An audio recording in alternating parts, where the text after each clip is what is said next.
Welcome to the Tax Relief with Timalyn Bowens podcast. Are you behind on taxes? Is the IRS threatening you or your business? Are you overwhelmed and confused about how to resolve your tax issues? Let's join Timalyn as she explains your options and how she may be able to help. Timalyn Bowens is America's favorite EA. Welcome to episode 2.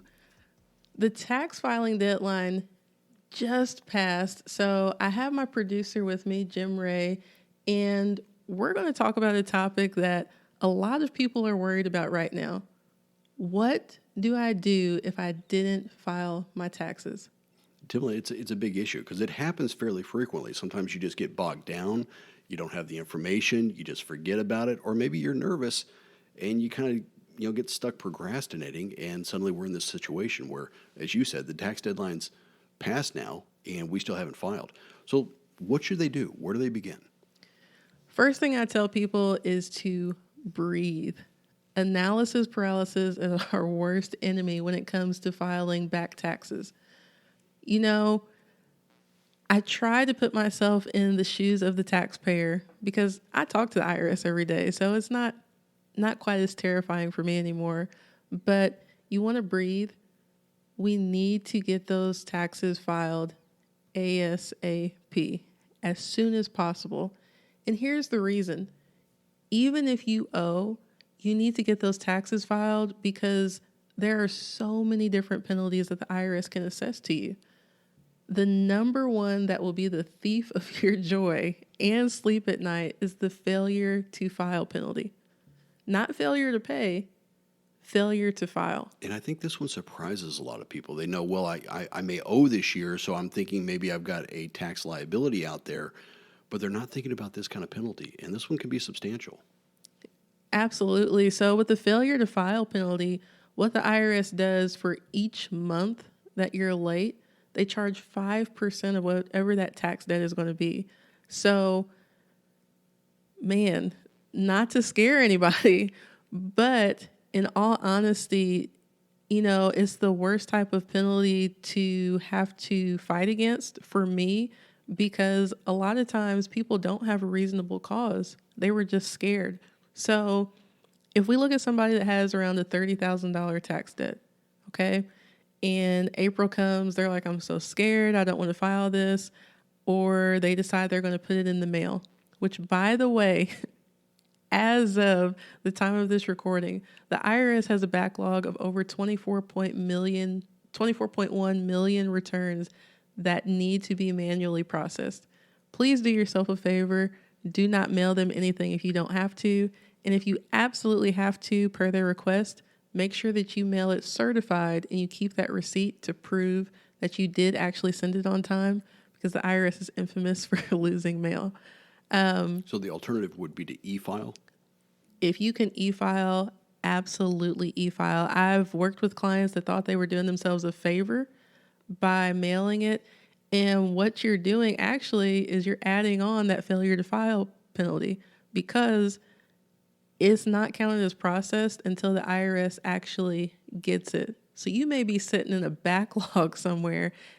They don't technically have it. So with this tax debt of, let's say, around $30,000, the maximum penalty, if you wait just 5 months, Jim, to file this, is going to be 25%.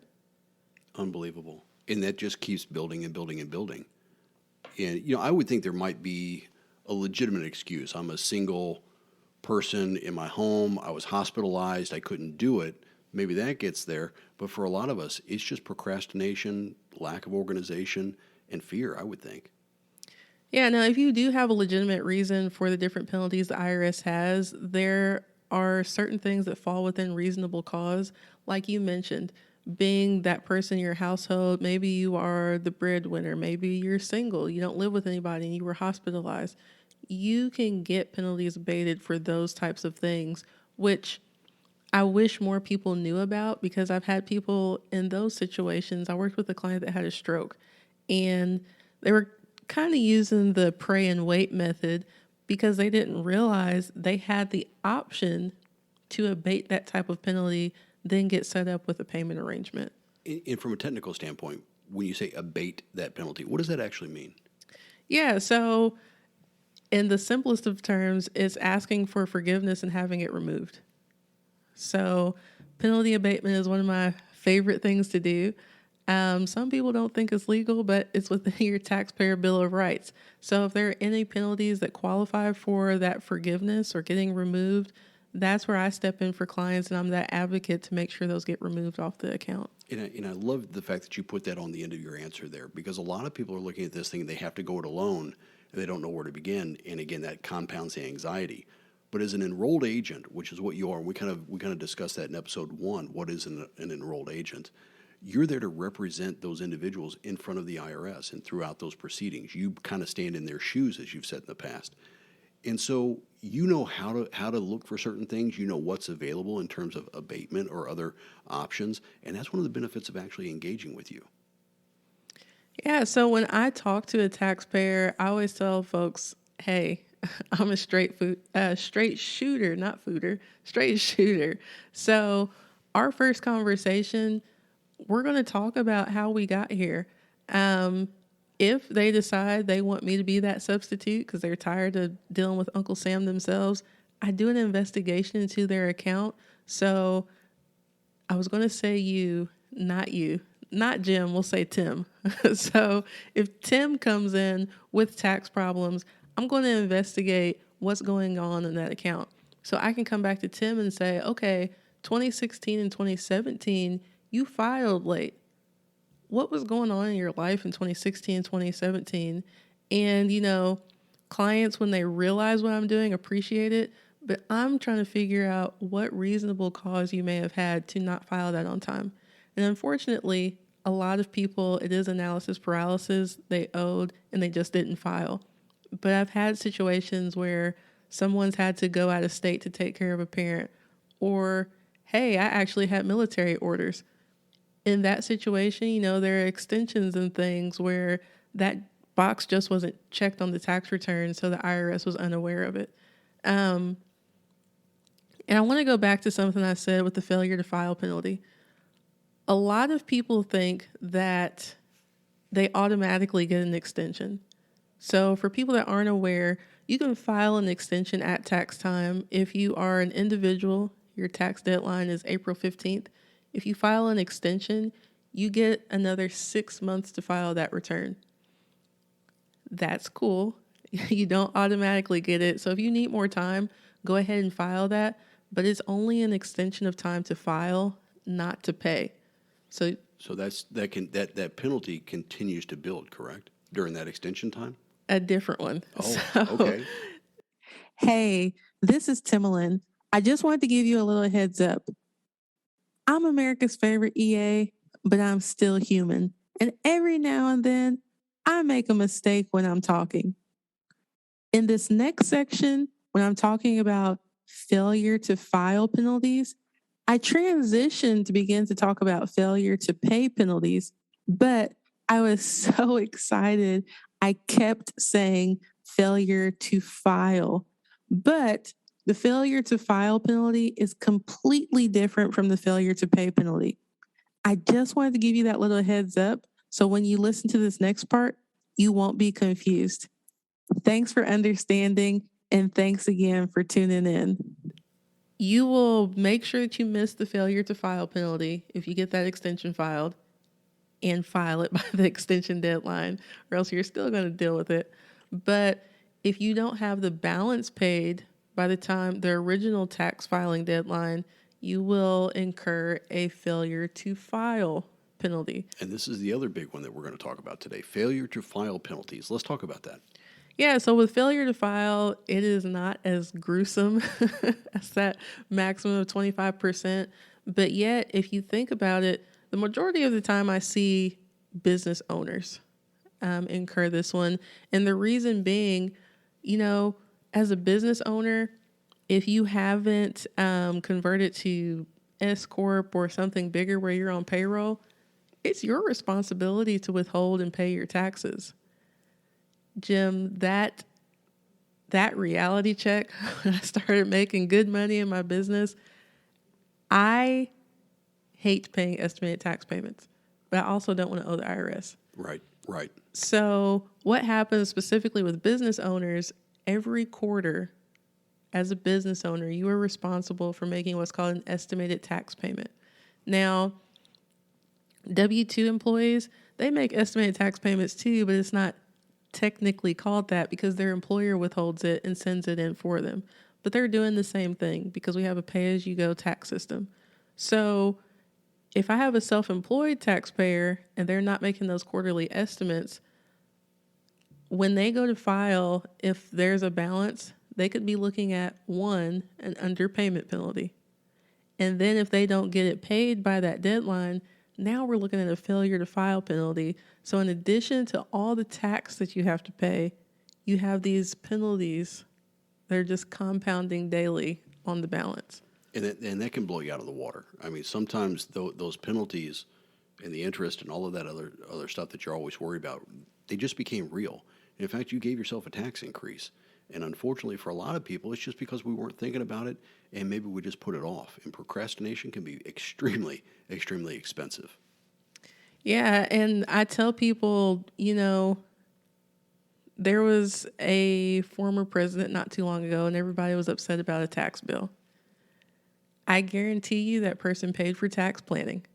People don't want to pay for tax planning, but then they get upset about having a tax bill.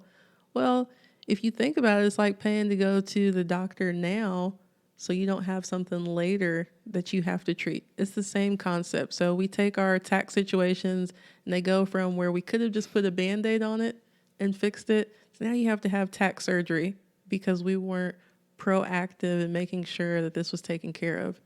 And for my W-2 people, they might be thinking, well, I still have a tax bill. I still have an underpayment penalty. A quick fix to some of that is just filling out your W-4 properly, which I don't have enough time to cover in this episode, but I do have other resources available on the YouTube channel. If you are married filing jointly or have multiple jobs, you can go check out a video. I walk you right through how to fill that out so we can avoid you running into the same issue where you owe year after year. And that makes a lot of sense. I mean, because that, again, this is a form that it's a very simple form to fill out, but you could probably go to your HR department or the accounting department and they can give you that form and you just fill it out with some different elections and things like that to change kind of the deductions and the withholdings. Is that basically what that does? That is basically what it does. It lets your employer know how much to withhold. And the common mistake that people make when they work multiple jobs or they have a spouse that also brings in income, your W-4 for that job only accounts for that income on that job. So if you have a spouse and you two are making similar incomes, or if you're making more than them, you're still going to be in a higher tax bracket potentially. And now we don't have enough tax being withheld. So I worked with a couple and I think they said it was about 8 years, just back to back. They kept owing. They're putting zeros on the W-4 and what have you, but they just didn't have that additional amount that married couples need to have. So they end up paying at the end of the year, basically, instead of actually getting some type of refund. Is really, at the end of the day, kind of what's happening there, right? Yes. Yeah. So let's back up a little bit. We've talked about somebody who has kind of missed the filing deadline. And your rule number one is file ASAP. Get this done. Stop that one clock for failure to file because that penalty begins to accrue pretty quickly. So they've dealt with now a failure to file penalty. We've talked a little bit about a failure to pay penalty. Now they're probably getting into the collection process. They're probably starting to get communications from the IRS. What do they do now? Yeah, so one of the first things that the IRS may send out for our W-2 folks, they already have your tax documents. I've seen a joke that says, why do we have to file taxes when the IRS has all the information anyway? They have your information, but they're not going to factor in your deductions. It's a huge issue. A huge issue. You do not want the IRS to prepare a return for you. It's called an SFR, which is substitute for return. And when they do this, they take all the income, they take the worst filing status that would apply to you to figure out your tax. And a lot of people just leave it and they have that balance. So I'll give you an example. I had a gentleman, he was actually married, had 3 children.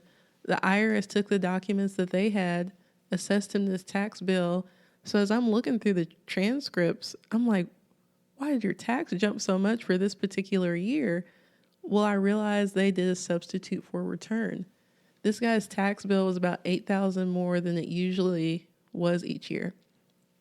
With the SFR, they didn't have that he was married filing jointly, so that means they only took half of that deduction. They didn't have his 3 children who would have all qualified for the child tax credit. So there was money right there that we were able to save just by actually filing the return. If you get the letter from the IRS saying they figured your tax liability for you, that should put a little more pressure on you. Go ahead and file your return. The next thing within the collection process, so if you're filing this late, you can't pay, the next thing that you are going to receive is a notice to pay. You might get 2 to 3 of those before they issue a notice of intent to issue a tax lien. Tax lien, again, not going to be your friend at all. What a federal tax lien does, it lets creditors know that the IRS has a right to any money that you have. And I've heard people say, well, they can't do anything about it. That is their notice to let you know your house, you can't sell that without paying them. Your bank account, keep playing around if you want to. They can come get that if they desire. They can even send in what's called a lock-in letter to your employer to let your employer know each paycheck you'll be sending us this amount of it. Well, basically a garnishment. Yes. Unbelievable. But at this time, I mean, even before it gets to that level, they also have another option, and that's basically engaging with you, right? Yeah, so like I mentioned, the pray and wait method does not work. Analysis paralysis is going to make this situation worse. I did create something to help taxpayers kind of have a checklist. It's called the Back Tax Negotiation Checklist. That is at my America's Favorite EA website, but that's a free download. Some people start and it still feels overwhelming. So one of the things that you can do is book a call with me. I own Bowens Tax Solutions, and that's what we specialize in, is resolving IRS issues for taxpayers. We would have a tax relief evaluation call. And what that does, you get to know me a little better. I get to know you and your situation a little better. And from there, I get to share how I can help. With the collection process, Jim, you'd be surprised how many people don't actually know what they owe. How many people have a stack of letters, about 15 thick, and none of them are opened, which I have a type A personality for Enneagram fans. I'm a 1. It's not even my tax issue. That makes me feel anxious. Like, how did you just sit here dealing with the most aggressive debt collector in the country and you didn't open the letter? Yeah, like, it's crazy. So if you already know you're the type of person who that's going to overwhelm, you can't deal with this, most definitely tax professional. And like I say, I'm here to fill the tax literacy gap. It doesn't have to be me. It'll be better if it's me. But you can always book a call with Bowens Tax Solutions. And that website is www.bowens, Bowens, taxsolutions.com. And on the site, there's a book now button. The tax relief evaluation is going to be a 15, 20-minute phone call. But if you already have a specific question or situation that you need help with, there are a few other options there as well. Fantastic. So again, the earlier they engage with you, probably the better, because then you can help abate some of these penalties. You can help get engaged with the IRS early to say, okay, we're cleaning up these missing returns, and you can really start to save time and effort and a lot of frustration for that client of yours, right? I think really it's, don't wait until it gets so daggone big that, again, your options are somewhat limited. As a tax specialist, there's only so much you can do, but you can be proactive early in the situation, and that can actually save a lot of time and money, not to mention the frustration. Yeah, and I'm glad you mentioned that. A lot of people don't realize especially with the commercials out, we'll settle for pennies on the dollar. I've been able to do that, but negotiating with the IRS is a privilege, not a right. You have the right to pay no more than what you legally owe, but let's be for real. A lot of these people legally owe the amounts that the IRS is assessing. Negotiating that isn't something that you just automatically get to do. So you want to do what's going to work in your favor. And like you mentioned, get on this as soon as possible. Even if there's not a way for you to pay today, we need to communicate that with the IRS. They can't read your mind. Yes, they know what was reported on your tax return, but they don't know what your specific situation is right now. And that's where, again, as a substitute, I come in to tell your financial story to the IRS to show what you can afford to pay that's not going to put you out of a house and home. Well, you kind of opened up this episode with, I talk to the IRS virtually every day. So you've got a really good feel for what's possible, what's going to be rejected. So you can kind of begin to get to that solution a little bit more efficiently than if I were just a consumer going, I got to dial this 800 number and tell them why I can't pay the bill today. I mean, you know the options that are available to that individual. And because you're standing in their shoes, you're able to represent them and begin that dialogue. Absolutely. And when a client comes on with me, not only am I going to investigate their tax account with the IRS, we're going to talk about their current financial situation. So I'm going to figure out, what are you paying for your mortgage right now? What are we paying for food and clothes?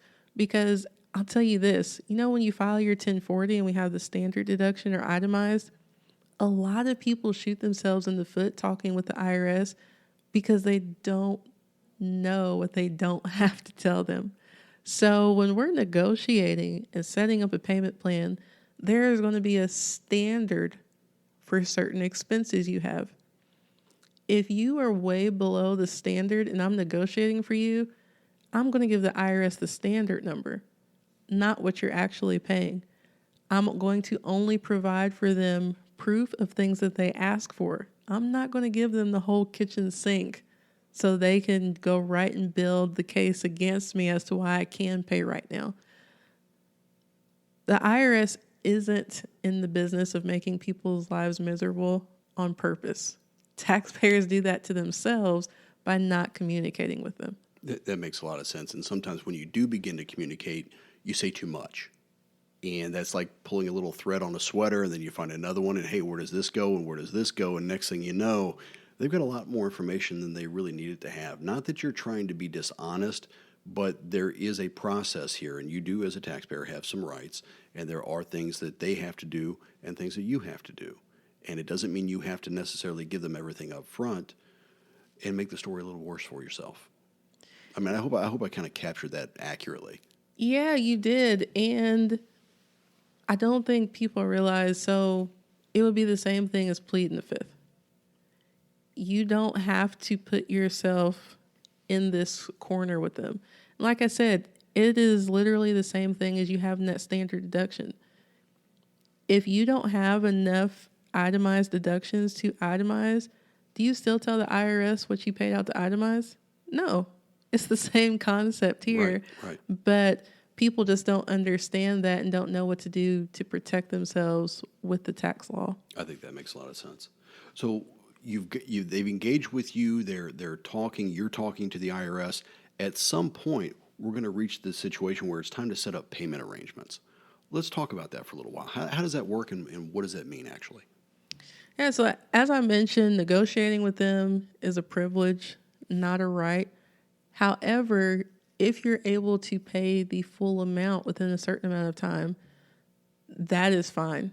You can get them off your back. Now, there are certain situations where they will still issue a tax lien just to remind you, like, hey, don't go anywhere with this. But for people that owe $10,000 or less and they can get it paid off within 36 months, they may qualify for what's called a guaranteed payment plan. The IRS lets you set it up. You get it paid within 36 months. We're good. We can usually avoid a lien being filed that way. For those types of cases, I don't always take them anymore just because, If I'm helping you, I want it to be a cost efficient process for you.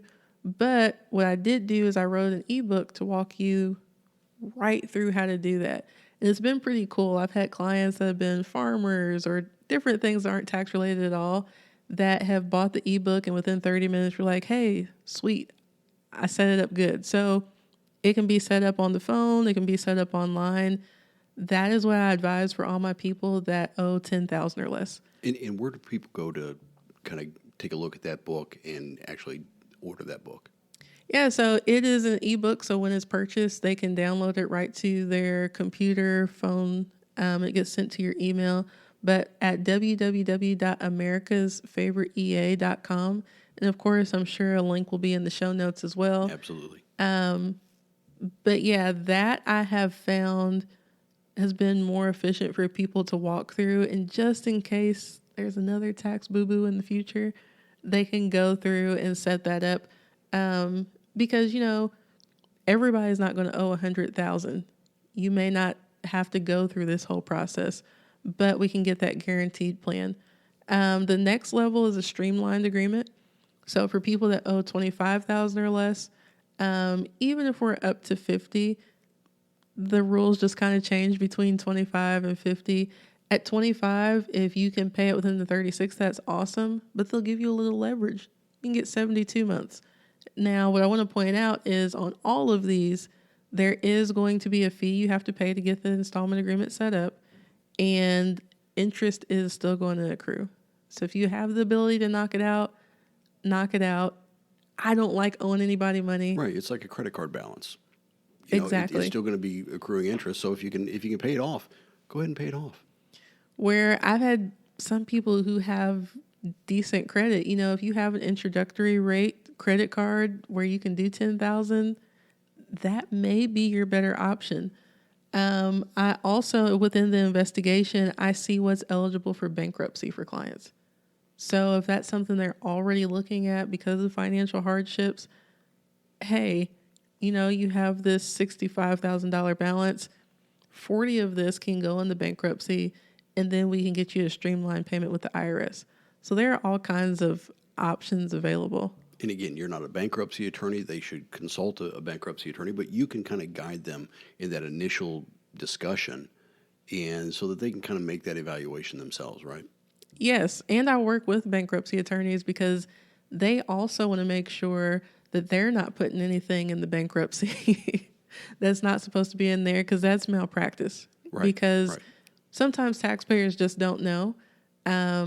There is a certain rule for what can fit into bankruptcy, but that changes based on when the taxpayer filed the returns. They may go to the bankruptcy attorney and be like, hey, this is 2014, 2015, but they didn't tell the attorney, I didn't file it till 2018. Right. So it now kind of shifts a little bit. Yeah, now the attorney is like, oh crap, because we tried to put this into bankruptcy and it didn't work, we just didn't have the analysis from the IRS. That makes sense. So you've got a streamline as well. Are there other options that a consumer might be able to work out with the IRS, assuming they have a significant amount of tax debt?